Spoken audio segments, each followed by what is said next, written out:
The 1880s, a time of immense change and innovation, was a decade that would shape the future in ways unimaginable. In the midst of this period of transformation, an idea was born, an idea that would revolutionize commerce and personal finance for centuries to come.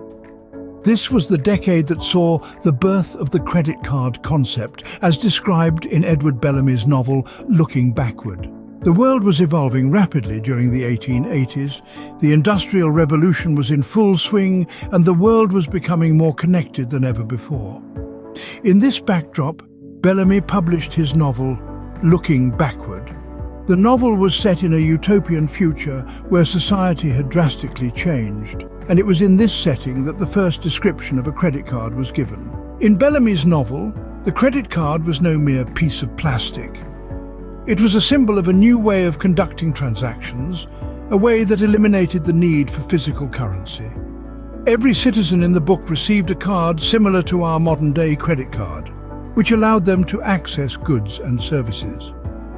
This card was not tied to a bank account as we see today.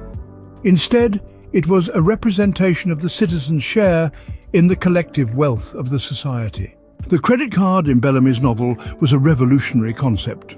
It represented a shift from the traditional system of currency-based transactions to a more equitable and efficient system.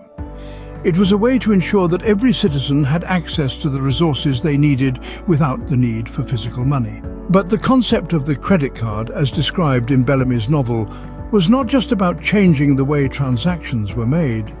It was also about changing the way society viewed wealth and resources.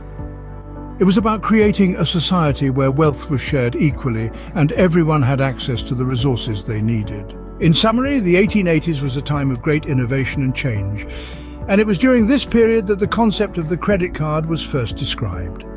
Bellamy's novel presented a revolutionary idea, a card that represented a citizen's share in the collective wealth of a society, eliminating the need for physical currency.